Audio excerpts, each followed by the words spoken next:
자, 요셉이 애굽에 팔려갔어요.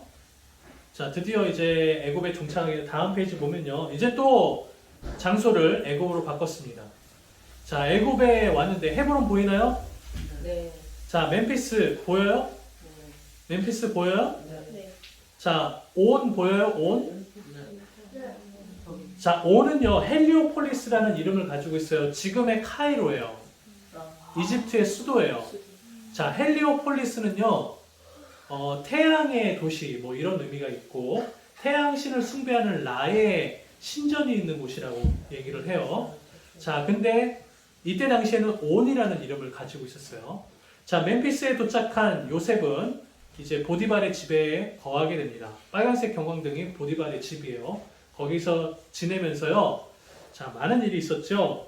자, 보디발은요, 요셉이 하나님이 특별히 함께 한다는 걸 알았어요.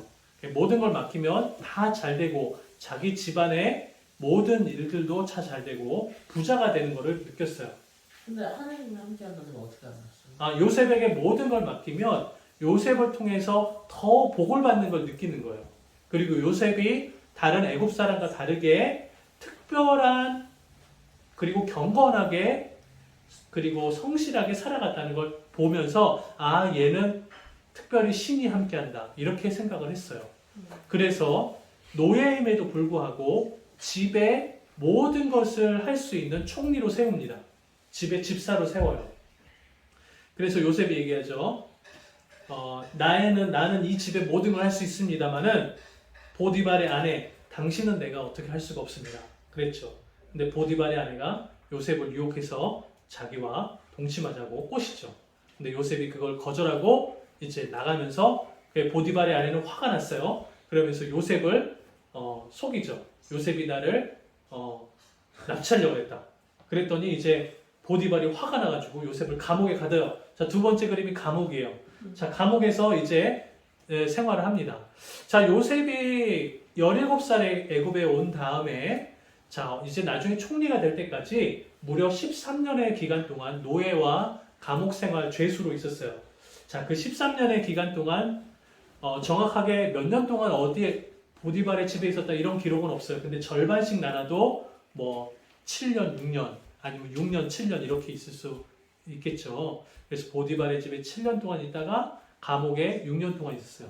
자, 감옥에 있는 동안에 여기에서 요셉은 배웁니다. 뭘 배우냐면 궁중 예법 그리고 애굽의 법 그리고 애굽의 그 귀족의 그 상황들을 이 감옥 생활을 통해서 보게 돼요. 감옥에 있으면서도 하나님의 섭리 축복을 받아서 간수장은요 요셉에게 많은 걸 맡깁니다. 야, 귀찮으니까 네가 다 해. 네가 다 여기 관리하고 알아서 해.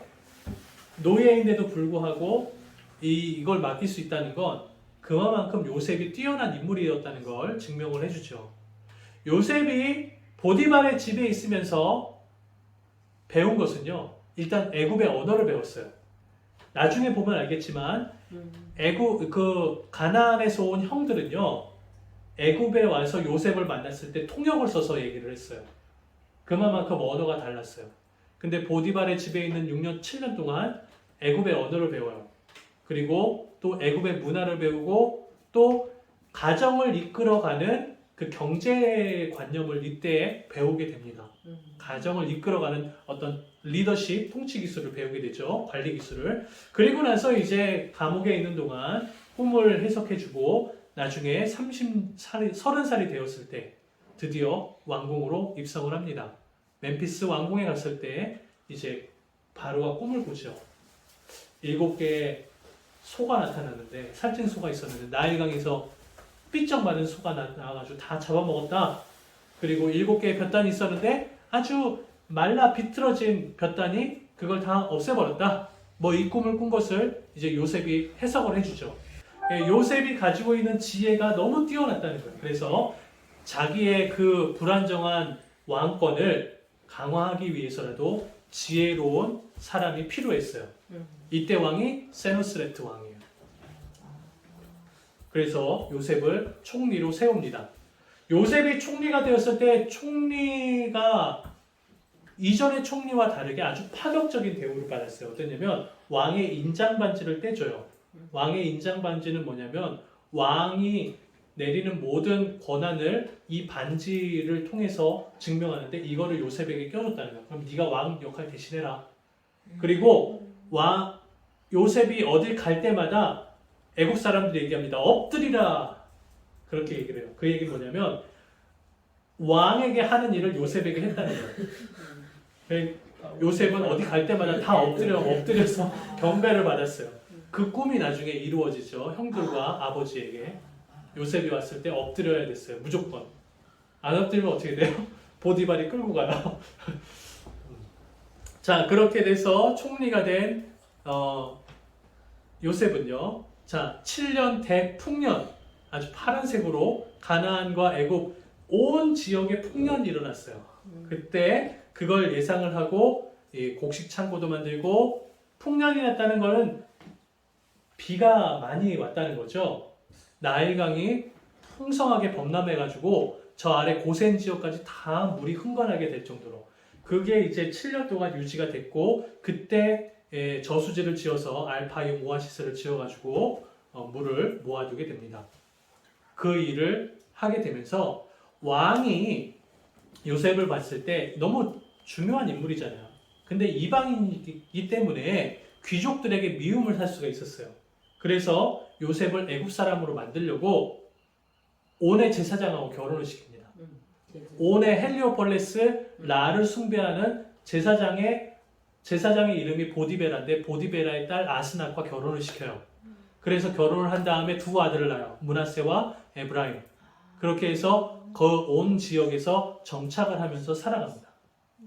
이게 7년 동안 이루어져요. 그래서 곡식도 풍성해지고 또 왕권도 강화되고 또 이렇게 7년을 준비한 이후에 다음 넘겨주세요. 이제 드디어 또 이제 풍년이 아니라 이제 대흉년, 가뭄이 일어나서 비가 한 방울도 안 와요. 7년 동안. 예, 여러분 여기 호주에서 비가 안 왔을 때 어떤 일이 일어났죠? 땅이 갈라지고 막 곳곳에 불이 나고, 우리 그 골보 갔을 때 막 시뻘건 연기를 보면서 아주 그랬죠. 이 똑같은 상황이 여기에 일어난 거예요. 근데 무려 7년 동안 아주 물 한 모금 마시기 어려운 그런 상황이 됐을 때 요셉의 지혜로 오아시스가 그때 생명줄 역할을 했던 거예요. 자, 그러면서 농사도 계속 유지를 할 수 있었고, 곡식 창고에 곡식을 이때부터 이제 팔기 시작합니다. 자, 곡식을 팔기 시작하면서 사람들이 돈을 주고 곡식을 사가요. 근데 이제 나중에 돈이 떨어지면 어떻게 해요? 자기 가축과 재산을 갖다 주고 팔아요. 이제 가축과 재산도 없으면 뭘 주고 팔아요? 귀족들이 자기 땅을 가지고 있잖아요. 땅을 주고 팔아요. 땅을 국가에다가 헌납하고 곡식을 받아가요. 그러면 저 지하에 판 곡식 창고가 저기 몇 군데 성마다 있었어요. 7년에 그 풍년 동안 곡식을 저장해서 네. 지하 시원하게. 네, 성마다 다 있었어요. 자, 그렇게 해서 나중에는 사람들이 돈과 가축과 자기의 땅까지도 다 팔아서 이제 바로의 종이 되는 그런 일이 일어납니다. 자, 7년 대가뭄이 일어났을 때 두 번째 해에 가나안 땅에도 가뭄이 너무 심했어요. 먹을 게 떨어졌어요. 그때 헤브론에 뭐가 있어요? 누가 살아요? 야곱이 살잖아요. 야곱이 형들에게 얘기해요. 야, 형들 10명 요셉 위로 다 집합. 애굽에 가서 먹을 걸 사와. 그래서 이제 노란색 길을 따라서 먹을 걸 사러 내려와요. 근데 여기 왔을 때 곡식 창고가 있는 멤피스에 와가지고 곡식을 사려고 딱 했는데, 그때 누가 있죠? 요셉이 있어요. 엎드리라. 형들이 내주고 엎드려요. 근데 이제 요셉이 그때 형들인 걸 알아차렸는데, 형들은 요셉을 알아봐요? 못 알아봐요? 못 알아봐요. 요셉, 이집트의 귀족은요, 다 머리를 빡빡 밀어야 돼요. 삭발을 해야 돼요. 근데 가나안에서는요, 머리를 밀면 안 돼요. 머리를 기르거나 따거나 막 그래야 돼요. 그런데 이제 머리를 빡빡 밀지, 눈 화장 시꺼멓게 스모키 화장하지. 그러니까 알아봐요? 못 알아봐요? 못 알아봐요. 그리고 형이 이제 요셉은 형들을 알아보고 이제 자기의 꿈을 생각을 하죠. 11별과 다 해와 달과 별이 나한테 절을 했지 나중에는 아버지도 나한테 절을 해야 되는데 그 얘기는 아버지를 내가 만나야 되는데 그 생각을 하면서 꾀를 냅니다. 자, 너희가 여기로 왔는데 너희는 양식을 사러 온 게 아니라 간첩 이 땅을 정탐하러 왔다. 정탐꾼으로 속입니다. 그때 이제 형들이 얘기해요. 우리 정탐꾼이 아니에요. 우리는 여기 양식을 사러 왔어요. 이 이야기를 누가 하죠? 유다가 해요. 자, 유다가 하는데 유다가 얘기를 하면서 그 자기 상황을 얘기합니다. 지금 나는 여기 왔지만 우리 아버지는 헤브론에 살고 헤브론에서 막내 아들 베냐민하고 이렇게 둘이 있는데 우리는 정탐하러 온 게 아니라 가나안의 가뭄 때문에 곡식을 사러 왔습니다. 그랬을 때 요셉이 아니다. 내가 이것을 확인하기 위해서 너희 중에 한 명만 갇히고 나머지를 갖다가 막내 동생을 데리고 와라. 그러면 너희가 간첩이 아니라 양식 사러 왔다고 내가 풀어줄게. 그때 이제 갇힌 사람이 누구냐면 저 감옥 그림 갇힌 사람이 누구냐면 바로 시므온이에요. 시므온은 둘째 형이에요. 시므온이 갇힙니다. 갇히고 나서 이때 이제 나머지 형들은 양식을 사고 헤브론으로 돌아가죠. 그때 양식 자료에 보니까 자기가 샀던 돈이 그대로 들어있던 거예요. 야곱과 이제 모든 형들은 놀랬어요. 그리고 나서 얘기를 합니다. 유다가 아버지께 우리가 만났는데 총리라는 사람을 만났는데 베냐민 막내 아들을 데려오지 않으면 이 시므온을 풀어주지 않겠다 그래요. 그냥 아버지 다음에 내려갈 때 베냐민을 데려가야 됩니다. 얘기했더니 야곱이 뭐라 그러죠? 절대 안 된다. 너희가 만약에 베냐민을 데려가면 나는 그냥 죽어버릴 거야. 그렇게 얘기를 해요. 늙은 나이에 야곱이 베냐민을 잃어버리는 건 너희가 내가 가장 사랑하는 요셉까지도 너희 때문에 잃어버렸는데 이 베냐민까지 잃어버리면 나는 어떻게 사느냐? 그냥 죽어버릴 거야. 그렇게 얘기를 해요. 그때 루벤 큰 형 장자는요 뭐라고 얘기하냐면요 딱 장자가 나옵니다. 아버지 그럴 일이 어떻게 그럴 일이 있습니까? 만약에 그렇다면요 내가 이 일을 책임지고 막을게요. 만약에 잘못되면 내 아들을 죽여버려요. 루벤이 하는 얘기가 그거예요. 만약에 이 베냐민에게 잘못되면 아버지 내 두 아들을 죽여버리십시오. 그렇게 얘기를 해요. 큰 형인데 어떻게 아버지를 잘 위로하기도 하지도 않고 이 잘못되면 내 아들 죽여버리라니. 이게 좀 말이 좀 루벤은요 뭔가 좀 장자인데도 뭔가 좀 애매해요. 자 그때 이제 아버지가 죽어버리겠다 그랬는데 이제 시간이 지나서 약식이 떨어져가지고 또 보내는데 베냐민을 데려가야 될 상황이 됐죠. 그때 이제 유다가 나옵니다. 유다가 나와가지고 아버지한테 설득해요. 아버지, 시므온도 구하고 또 우리 가족의 양식을 살려면 꼭 베냐민을 데려가야 됩니다. 그런데 베냐민이 무슨 일을 당하면 내가 차라리 감옥에 잡히고 베냐민을 풀어주니 한이 있더라도 내가 이 일은 반드시 성공할 테니까 보내주세요. 유다는 뭐라고 하냐면 내가 대신 희생해서라도 이 베냐민을 살리겠다고 얘기를 해요. 그 이야기가 마음에 들었는지 야곱이 이제 허락을 합니다. 자, 그래서 이제 2차 방문이 이루어져요. 9명의 형들과 베냐민이 이제 멤피스로 방문을 합니다. 그리고 나서 이제 요셉을 만나죠. 만나고 나서 이제 요셉은 베냐민을 만났는데 베냐민을 만난 기쁨에 그 자리에서 막 주체할 수 없어가지고 혼자 이제 몰래 방에 들어가지고 엉엉 울어요. 그리고 나서 형들과 동생을 데리고 잔치를 베풉니다. 자기 집에서. 그때 이제 상을 차리는데 재미난 모습이 있어요. 잔치상을 차리는데 요셉이 자기 상을 하나 받고 또 애굽 사람은 애굽 사람들끼리 상을 받고 이 형들과 동생은 또 자기 가나안 사람들끼리만 상을 받아서 3개의 상을 받아서 파티를 해요. 자, 그런데 왜 그러냐면 성경에 얘기하기를 애굽 사람들은 그 가나안 사람들과 같이 밥 먹는 거를 부정하게 여겼다 그래요. 재수없다 이렇게 생각을 했다 그래요. 자, 이 이야기는 나중에 애굽 사람들이 이스라엘 정착민들을 어떻게 생각했는지를 보여주게 됩니다. 저 재수없는 민족, 고센 땅은 가지도 마라.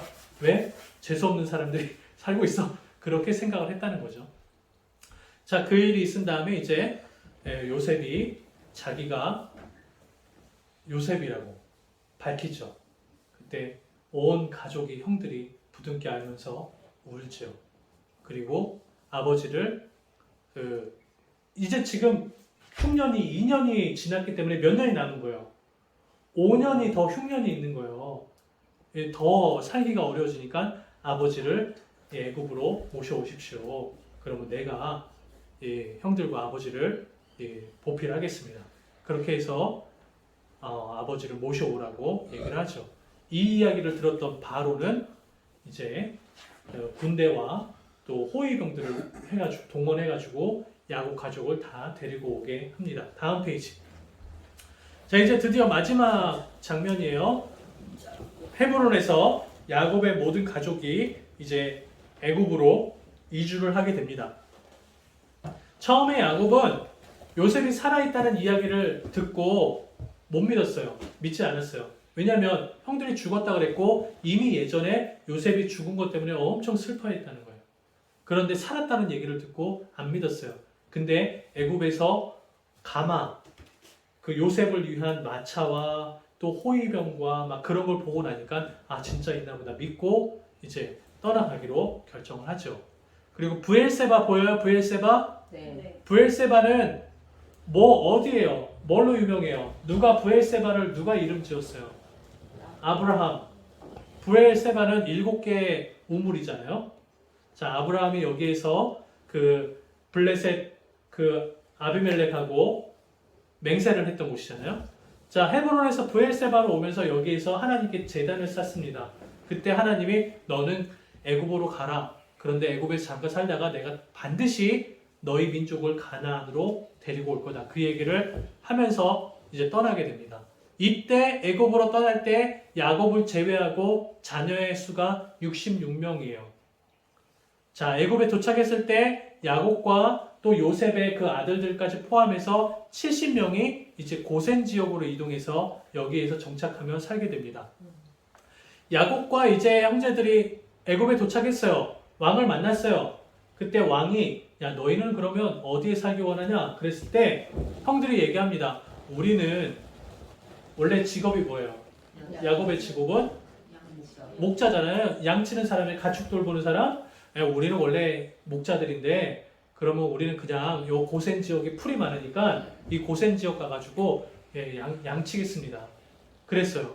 왜 그랬냐면 애굽 사람들은 가축을 돌보는 양 치는 일을 가증하게 여겼다 그랬어요. 그러니까 그 일 중에서 가장 하찮은 직업. 그 어떤 직업을 귀하게 여기냐면 농사하는 거. 나일강은 항상 그 나일강의 그 농사하는 게 가장 좋은 직업이라고 생각했고 가축 돌보는 직업은 가장 밑으로 갔어요. 그래서 고센 지역에 살면 애굽 사람들의 눈치 안 보고 편안하게 살 수 있을 거다 생각을 해서 고센 지역에 살겠다고 얘기하고 그리고 그 옆에 있는 라암셋도 왕이 줍니다. 라암셋까지 해가지고 그 땅에 정착하면서 살아가게 돼요. 이렇게 그 야곱은요 가족과 함께 애굽에 내려와서 17년 동안 살다가 죽는데 이 야곱은 죽을 때 그냥 이렇게 3일 동안 이렇게 장사 지내고 그게 아니고 국장이라고 해서 왕이 죽었을 때 행하는 장례를 야곱이 받게 돼요.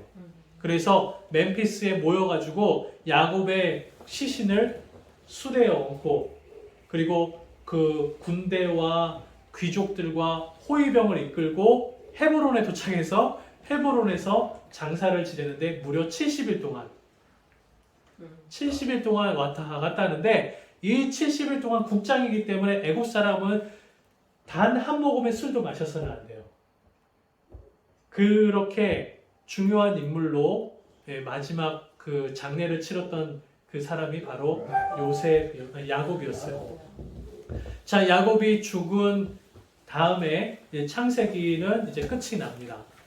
자, 이 이야기를 우리는 창세기의 이야기가 여기서 끝난다는 걸 우리가 이제 살펴보게 됐고요.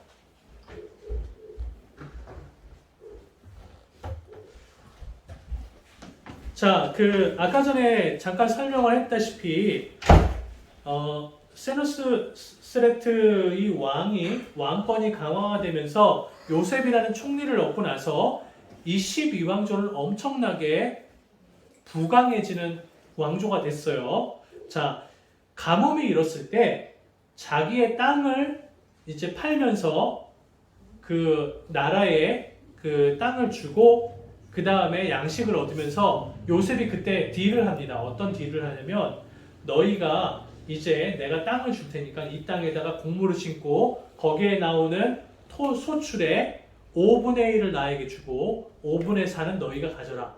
그렇게 하면서 애굽의 토지법을 세워요. 자, 이 애굽의 토지법은요, 무려 한 1600년의 시간 뒤에 로마가 점령하는 시대까지도 그때까지도 계속 유지가 돼요. 애굽의 토지법이. 세금을 5분의 1을 국가에 세금을 내는 게 유지가 돼요. 근데 이게 관례가 돼가지고 오늘날에도 서브 컨트랙을 맺으면 8대2, 5분의 1을 주고 5분의 4를 내가 갖고 이런 게 계속 유지가 이루어지는 거예요. 이걸 했던 사람이 요셉이에요. 요셉이 그렇게 해서 모든 그 애굽의 땅을 국가 왕의 소유로 바꾸게 되고 그 애굽의 귀족도 왕의 종으로 왕을 충실하게 섬기는 종으로 세우게 되고 그렇게 돈이 많아지면 왕이 뭘 할까요? 나라가 돈이 많아지고 부강해지면 왕은 뭘 해요? 자기의 업적을 이루기 위해서 정복 전쟁을 안 했어요. 업적을 이루기 위해서 성을 지어요. 자, 성을 짓습니다. 그렇게 해서 엄청난 그 일을 해낸 왕이라고 인정을 받게 되었죠. 자, 후대에 가서 이제 이 고센 지역의 이스라엘 사람들은 처음에 70명이 되었지만 나중에는 성인 남자만 60만 명이 되는 어마어마한 부흥을 이루어져요. 자, 그래서 가나안에서 출발할 때는 그냥 족장, 민족이었어요. 부족이었어요. 근데 고센, 애굽 땅에 정착하면서 남자만 60만 명이고 전체 인원, 가족 다 포함하면 인원까지 하면 200만 명 넘는 인원이 고센 지역에 사는 이스라엘 국가가 세워지는 땅이 바로 애굽이에요. 저는 그래서 애굽을요 이스라엘의 민족 인큐베이터라고 얘기를 합니다. 애굽은요 이스라엘이 민족으로 세워지는 나라로 세워지는 인큐베이터 역할을 했다는 거예요. 자, 그러기 위해서는요 만약에 하나님은 야곱에게 얘기했어요. 아브라함부터 얘기했어요. 너를 큰 민족을 이루겠다 얘기했죠. 가나안 땅에서 200만 명이 살려면 살 수 있어요? 살 수는 있는데 이미 다른 민족이 땅을 차지하고 있어요. 전쟁을 해야 되는데 인원이 모자라요. 군사가 없어요. 200만 명이 크려고 하면 분명히 반드시 다른 민족이 쳐들어와요. 가나안에서는 그 일을 못해요. 그럼 어디서 해야 돼요? 안전하고 보호받을 수 있는 땅. 그게 바로 애굽이 터부시 여기는 고센 땅이었어요.